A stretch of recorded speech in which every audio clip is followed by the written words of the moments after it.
What's up, guys? Welcome to the channel. Today we are going to start the process of lowering the Yukon. So I know I talked about in the intro video that I was going to lower it, and so we're going to start that process today. I know it is super dirty, and I'll clean it all up for the end so you guys can get a look at an actual clean vehicle that's lowered. But they are digging a gas line at my house, and it is just destroying our road, so it's impossible to keep these things clean. So I'm going to work on it dirty, so sorry guys that it's so nasty, but the process is going to be a little longer than the last time, and I'm going to show really step by step on what I'm going to be doing. A couple people said when I lowered the Tahoe I didn't show certain things, so I'm going to show everything that I'm going to be doing. So the very first thing we're going to do is we're going to get the back off the ground, because that's where I'm going to start, and we're going to have to cut off the bump stops. So this is considered the free travel mod. Now, it's not necessary that you do this unless you're going 4 inches or more, which I am. So I'm going to start there. So we have the front wheels chalked already, and I've got the jack stands in place, and we've got the jack slid under there. So we're going to lift this thing up, and that's where we're going to start. So as far as parts, I'll address the parts that I'm using when I actually start using them, and of course, like always, I'll list them in the description down below. So let's get started by lifting this thing off the ground.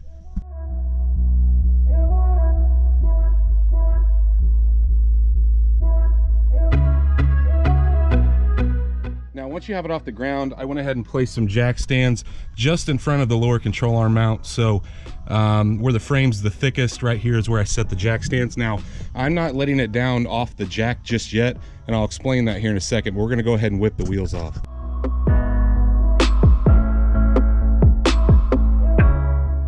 Now that the wheel's out of the way, I'm going to show you the reason I left the jack into place. This is actually ride height, and so you have these ride height sensors that we are obviously going to have to change around because, well, we're going lower. And so I'm going to mark these where they're indexed right now with some paint. So this little camber in the center moves. I'm going to mark here and here so we know where it needs to be at ride height, so we're not constantly airing up these shocks in the rear. So I'm going to mark those. After I mark those, then we're going to go ahead and take this loose, which is your ABS line and traction control line. You're going to go ahead and take that loose at the top, and then I'll go ahead and drop the suspension, and we'll take the shocks loose and get the springs out of the way, just because it makes it easier to cut this bump stop off. And now that the wheel's out of the way, you can obviously see that I have to knock this off. Like I said, you don't have to do this unless you're going 4 inches or more, which I am. So well, let's get those things done.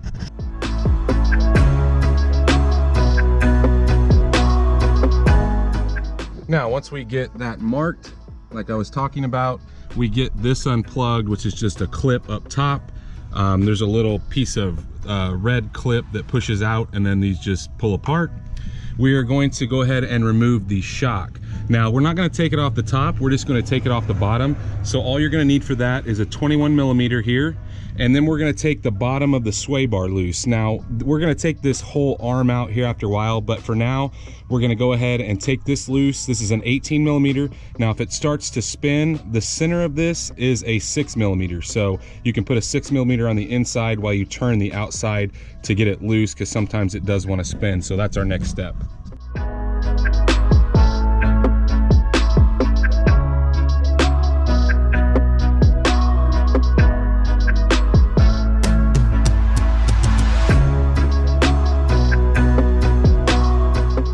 Now, once we have the sway bar loose and the shock loose, it is time to go ahead and let the rear end down. Now, when we do this, make sure, hopefully you guys had jack stands in place to begin with, because you just don't want to ever trust a jack, but make sure that your jack stands are in place, and we're going to go ahead and lower the rear end, and then we'll be able to take out the springs and get all the room we need to cut out this bump stop.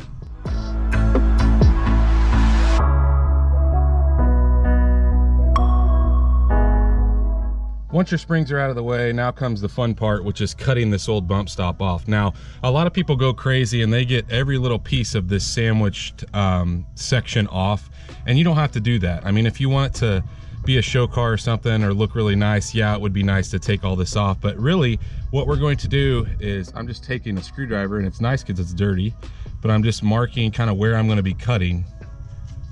And so that section right there is what I'm going to be cutting off. Now I'm going to be using a cutoff wheel. A lot of people like to use a sawzall, but the reason I don't like to use a sawzall is sometimes it's not real accurate. You can get into the frame and you don't want to do that. The other thing is your gas tank is right here. So I'm going to get a piece of extra steel and just set behind that just for some added protection. You know, that tank is plastic and it's really easy to get into. So put a piece, something in between the tank and where you're cutting, just to give you that added protection. So let's go grab the grinder and we'll knock this off.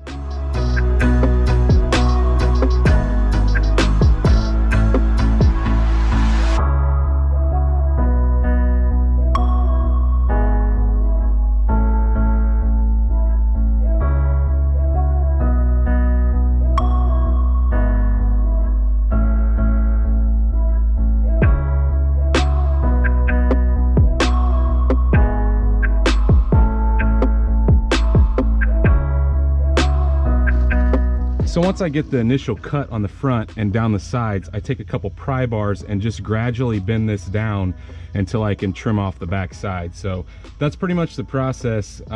It takes some time. And like I said, some people use a sawzall and they think that may be a little bit easier way. And maybe it is. I just feel like I have more control with the grinder.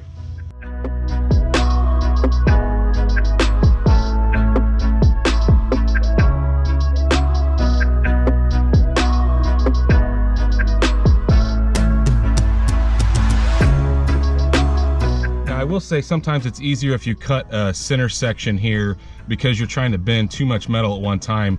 It's a little bit easier to cut it down the middle. That way you're bending two pieces instead of one big piece.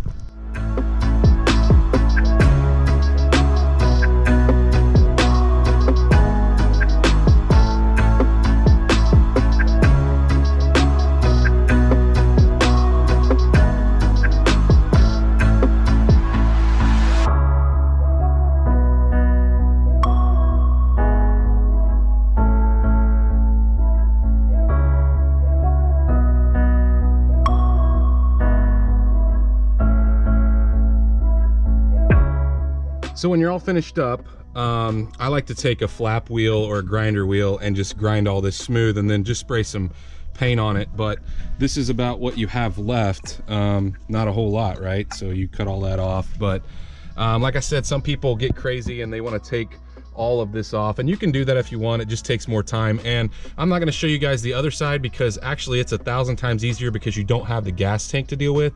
So you can actually get behind and cut that as opposed to having to bend it down like we did on this side. So once we get the other side cut off, which I'm going to do now, we're going to move on to starting to put the rear end assembly together. I did want to show you guys kind of what it looked like after I sprayed some rubberized undercoating on it. So just put some stuff on it. It doesn't have to be rubberized undercoating. You can use paint or whatever. That rubberized undercoating sure works well for coating it. And it's super cold out today, so hopefully it sets up. But now we're gonna, like I said, move on to installing some of the suspension parts. So the kit that we're going to be using in the back is a Beltec 1019. Now this kit comes with everything you need to do a 3 to 4.5 inch drop, and I'll explain the 4.5 inch drop here in just a second. But it comes with springs, obviously. It comes with new bump stops. It comes with shock extensions, the rods for your auto ride, and all the hardware, of course. It also comes with a 1 inch block or lift.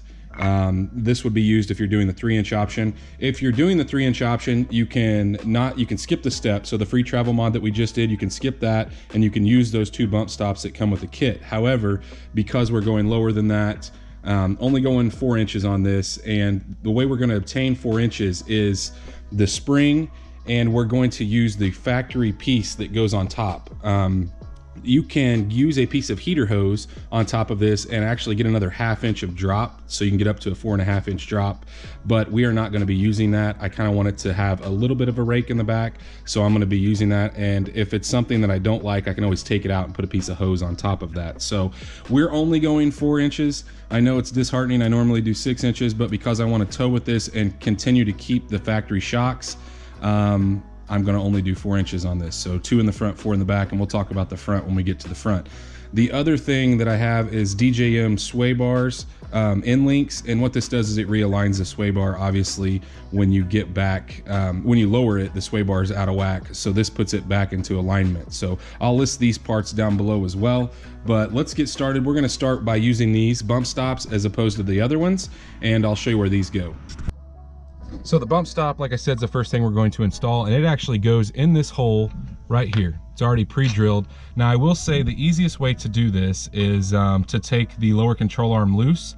However, if you have a magnet like I have here, you can sneak it in from the bottom side without having to loosen this. If you have trouble, go ahead and take this off, but it is not a requirement if you have a magnet to put this up in here. So we're gonna go ahead and tighten that down first.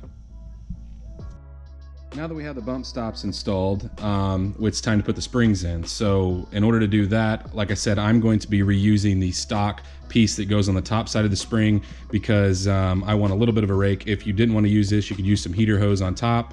You just need some sort of rubber between the metal pieces, so the spring and any sort of metal that it's touching. Going to be reusing the lower piece, this factory lower piece, because I am not using the 1-inch spacers that come with the kit.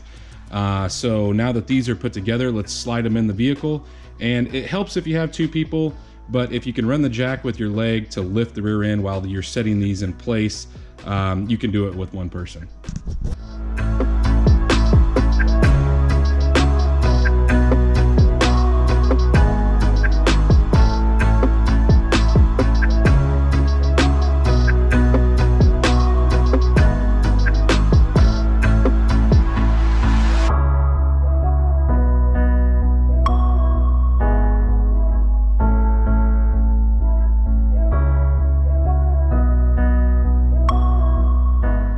Now, once the springs are up in there, you are, and you go ahead and lift the rear end where everything's seated properly, it's time to move on to the shock extensions. So that's what we're going to do next, is move on to the shock extensions. And then the very last thing we will do, obviously, is the sway bar end links. So let's go grab the shock extensions and get those put into place. So there are 2 shock extenders, obviously, with the kit. The 100 that you see here goes on the driver's side. The 200 is the passenger side. And they literally just sandwich up over this, and it'll take 2 hands. Sorry, I can't do it with 1 hand, but there's a bolt that drops in the center. There's already a hole there, and then it comes with a spacer that goes in between where the old shock mounted, so where your old bolt went through, and then you're going to reuse your factory bolt to bolt the shock on the bottom side. So let's get these put in.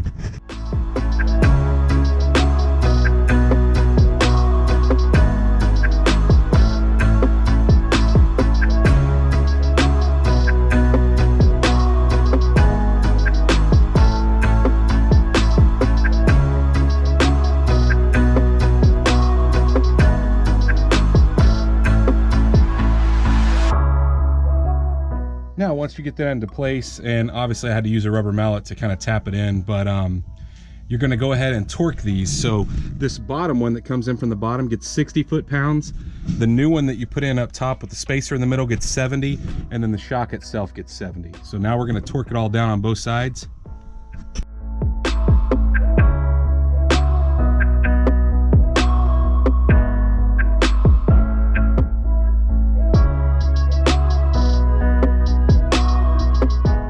Once you get your relocation brackets and your shock all tightened up and torqued down, it's time to move on to the sway bar. So we need to go ahead and take this end link out. So you're going to need an 18 on both sides here, and we will get these out of the way in preparation for the new ones.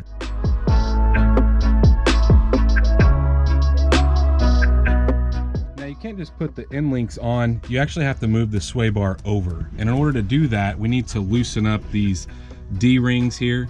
So these bushings. Now it's a good idea, but as you can see, mine's kind of rusty.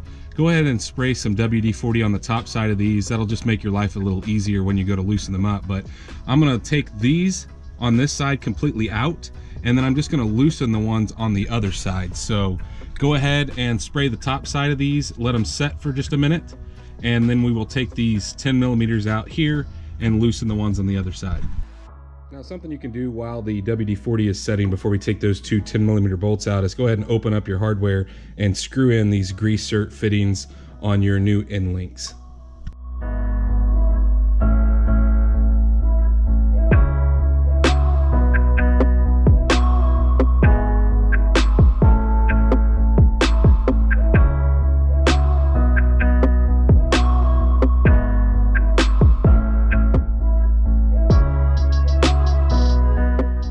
Once we get those two 10mm out on this side, we need to move this over to about 2 inches. So you can see there's already a hole there from the factory. You're going to line the back one up there, and then you're going to drill a new hole on the front side, just the opposite, obviously, of that back hole, and that will be our new position.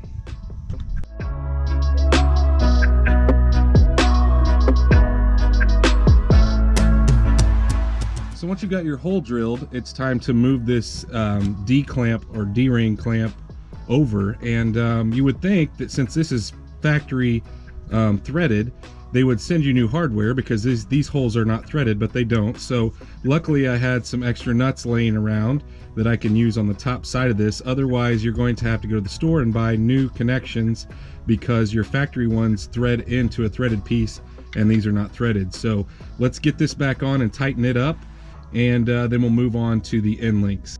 Now there are two separate end links, obviously, and they're shaped differently. The one with the more pronounced curve in it, that is your passenger side one, and then this is your driver's side one. So using the stock hardware on the top side, we're gonna put this in, and then they supply you with the bottom side. Now, anytime you're using polyurethane bushings, it's always a good idea to grease them up really well before you put them in. So I put some grease on both sides. Now we're ready to put it in.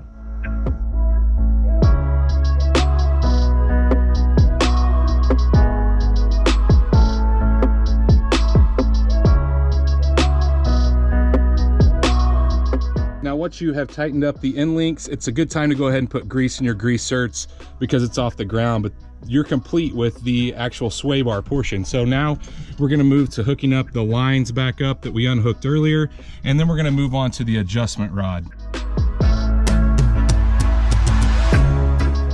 So to pop this ball socket off, all you really need is a flathead screwdriver, and I don't know that I'm gonna be able to do it while I hold the camera, but all you have to do is pop those off.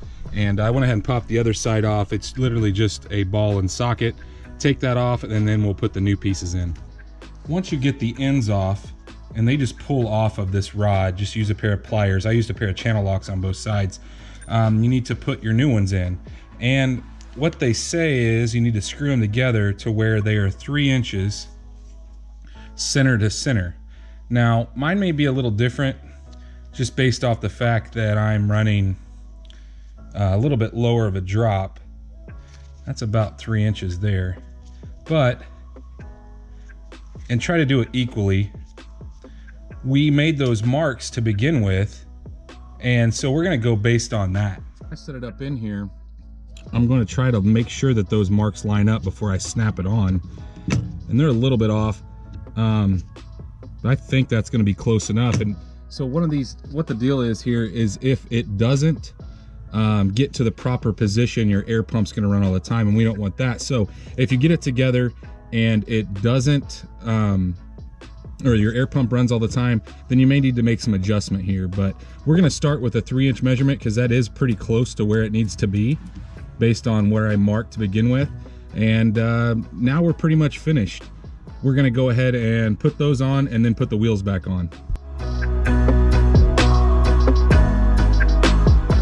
Well, now that we got the back all finished, we got this nice little Cali lean going on, we're going to move on to the front. So first thing we need to do, obviously, is I'm gonna chock the back wheels, and we're going to lift the front up, get some jack stands under it, and get these wheels off, and we'll get started on the front.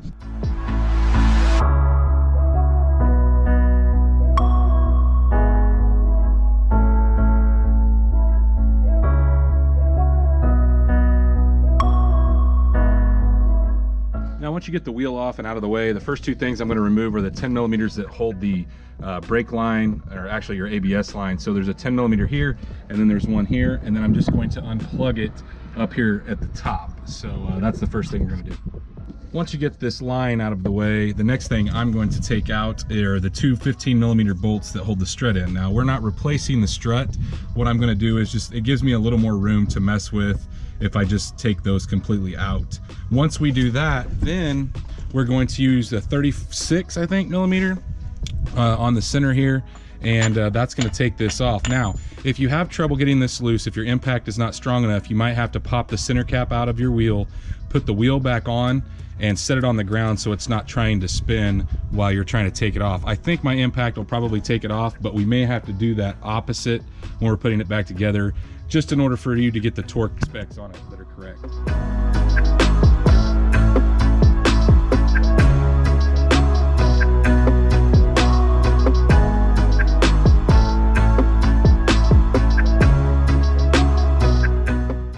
Once those two 15s are out in the bottom, you can take the 18s out. I just don't think we're gonna need to. We may have to go back and do that, but the 15s are out. We're gonna move on to the brake caliper bracket. There's two 18mm, one here and then one down on the bottom. Now you're gonna need something to tie up your brake line. I've got a bungee cord, you can use some zip ties, just so the brake line's not holding up all the pressure.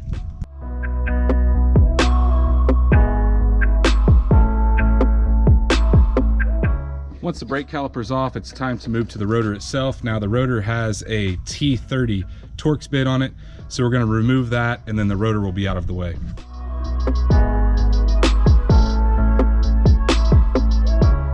The next step is to take an 18mm wrench and put on your upper ball joint, and we're going to loosen it. Now we're not going to take it completely off, just loosen it to where it's threaded down all the way to the bottom. Once that's loose, it's time to knock this upper ball joint loose. Now there's a couple options. You can use a ball joint separator, which I don't like to use because it messes up the boot. Generally what I do is just hit it with a hammer here and it'll separate that ball joint. Once that top one separates, we're going to go ahead and take a 21mm and loosen up the tie rod end here. And same thing, we're just going to thread it down and then knock it loose.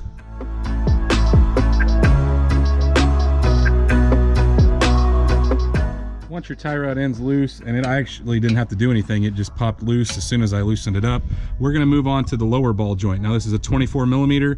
Sometimes it likes to spin. There is a spot to put an Allen wrench in the bottom if you're having issues. Generally I can zip it off of my impact, but what I'm going to do is I'm going to thread it down the same way, knock the ball joint loose, and then we'll be able to get the whole knuckle out of the way.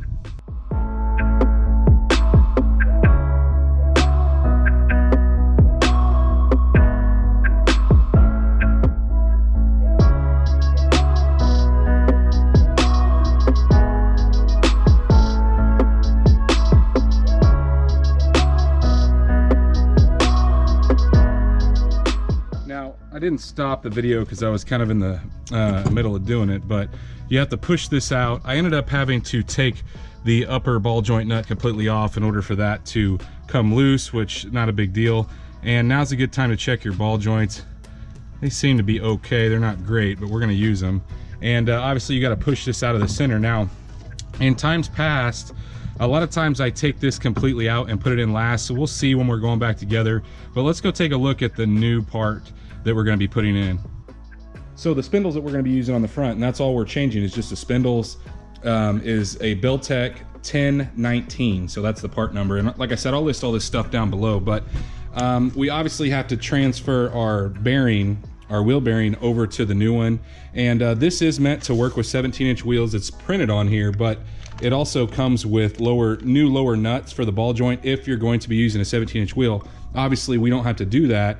We are going to have to knock some clearance off of the upper ball joint stud, and I'll show you that as we do it. But let's go ahead and transfer the bearing over to the new spindles.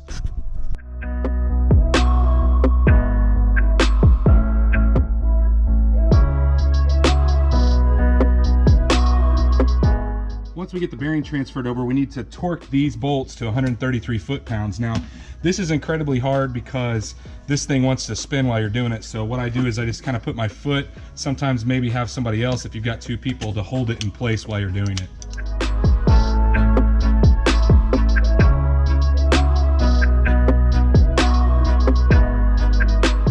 Now the next step is, just because this is a 4-wheel drive and obviously we have a drive shaft that spins the front wheels, well, it's going to interfere with the lower part of this ball joint stud. So what you need to do is, the kit tells you that you need to cut a quarter to basically a quarter to a ½ inch off. I like to go, I go ahead and thread this on, and you can see where it was dirty before, and that's really where we're wanting to cut. And the reason I thread this on is because it kind of acts as a thread chaser after you get it cut. That way you're not boogering up the threads and having an issue trying to reinstall this nut. So you can see how far I threaded it on and how much I'm going to be cutting off of the bottom. Now I'm just going to be using just a regular grinder with the cutoff wheel, so let's knock this off real quick.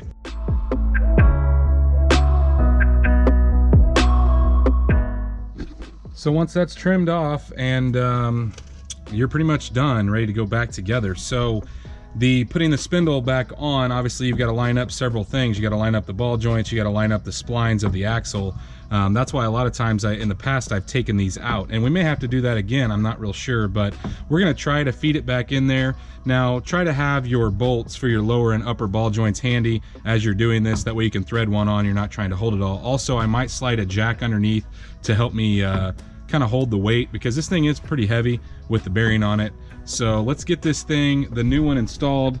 It's sitting here ready to go in. The other thing is, if you're using a 17-inch wheel, you are going to have to cut the bottom one, kind of like we did the top one. But if you're not, you do not have to do that.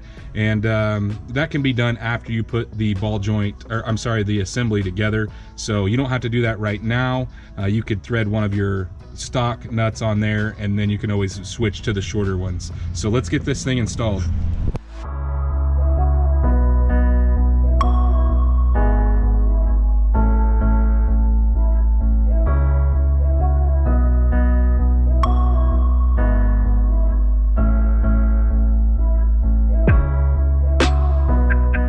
Once you get it into place, it's time to start tightening up a lot of the bolts. Now, you could see that it wasn't the easiest process. This thing's super heavy and it's awkward trying to get all this stuff lined up, but I was able to get it in there. Now, you can see here how close that is, and the reason you had to trim off the bottom of that stud in order to get it in place. Now, I may have to lift up on this with the jack in order to get this seated properly so it doesn't spin while I'm trying to tighten it. That's one of the hardest things there, but now we're ready to tighten these up.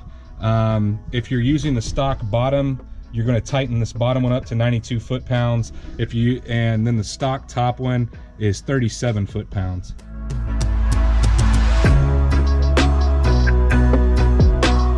Before I torque these, I've just got them snugged up. I'm going to go ahead and put the two 15s in that we took out, get those tightened up, and I'm going to put the tie rod in back into place and snug it up.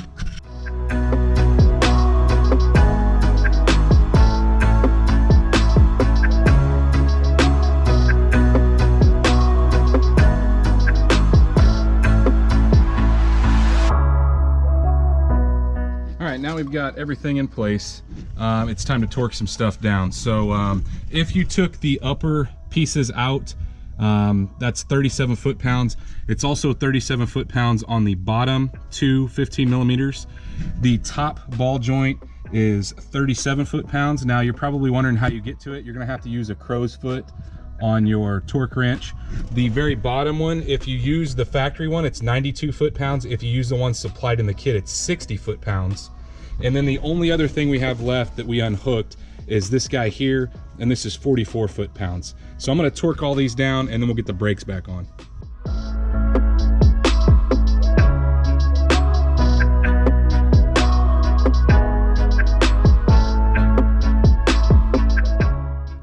The next thing we're going to put on is your center nut here, that 36 millimeter. Now, I'm just going to run this down with the impact. You can't, it's supposed to be torqued to 177 foot-pounds, but we're gonna do that last because we're gonna put the wheel down on the ground. If you try to tighten it now, it's just gonna spin. So once we get the wheel on, we'll take the center cap out and we'll be able to torque it once it's on the ground.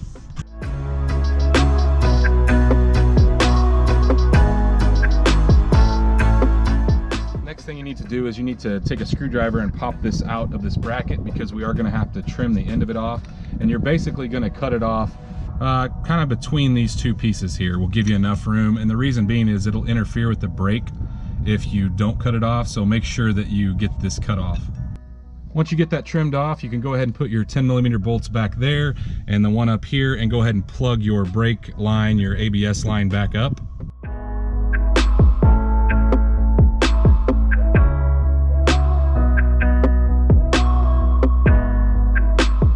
Now we're ready to put our brake rotor back into place, followed by the caliper. So make sure when you're putting the rotor on that you line up the threaded portion. Remember, we did take that small Torx bit out, the T30 Torx bit. So make sure that you line up your brake rotor where you can put that back into place.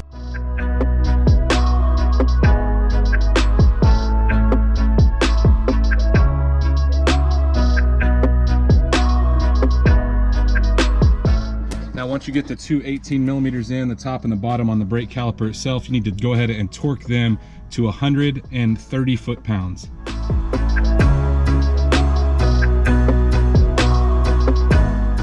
Once you get those two 18mm tightened up and torqued, you need to make sure, and it's really close, you see that upper ball joint stud?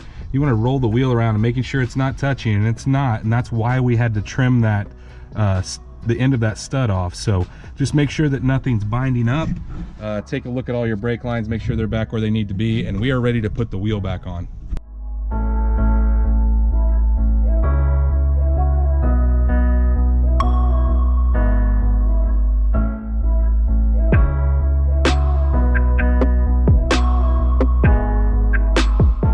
Once it's set down on the ground, we need to go back. Like I said, we took the center caps out and torque that center hub bolt to 177 foot-pounds.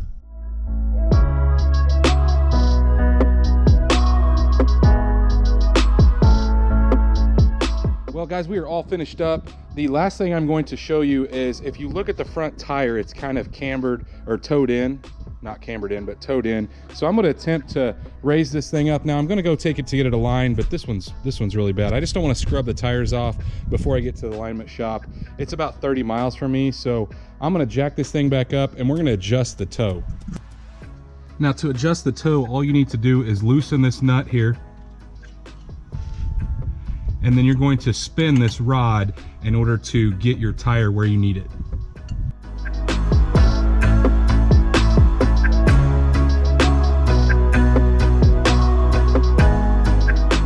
Now, once you get the adjustment where you want it, you just need to tighten this jam nut back up and you are set.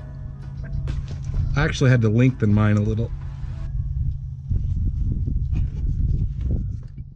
Well guys, we are all finished up, and well, I got a lot of wind behind me, but take a look at it. Let's cut to after alignment, after it's settled and it's all cleaned up right here. Perfect, perfect, perfect.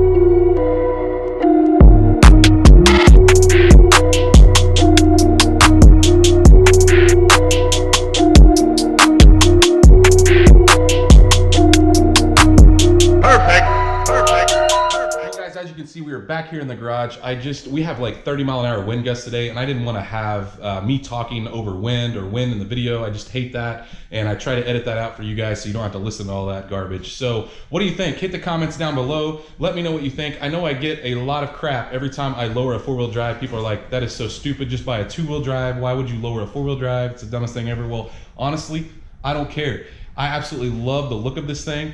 They look good. They do just as good in wintertime through snow. Everything I've taken these things through, I don't go off-roading in them, so it doesn't really matter to me to have a jacked up one or a stock height one. So anyway, guys, like I said, let me know what you think in the comments down below. I will list in the descriptions everything that I used on this thing to get it as low as I did. Now, I will tell you that it is not as low as the black one that I did, because I took the auto ride off of that, and I did not want to take the auto ride off of this one. I just wanted to do like a 2.4 drop, and that's about what this is. It ended up settling just a little bit below 4 inches in the back, which I'm super happy with. But the videos, the clips that I showed you just before this, that is, it's all settled out. It's been driven for a little bit and it's all aligned. So the alignment wasn't too bad, went right into spec. Everything was good there. So guys, if you're not subscribed, please hit that subscribe button. If you like this content, if you like this video, hit the thumbs up button. And while you're down there doing all that, make sure you ring that bell. That way you're notified every time we drop a new video. And well, stay tuned to see what we do next.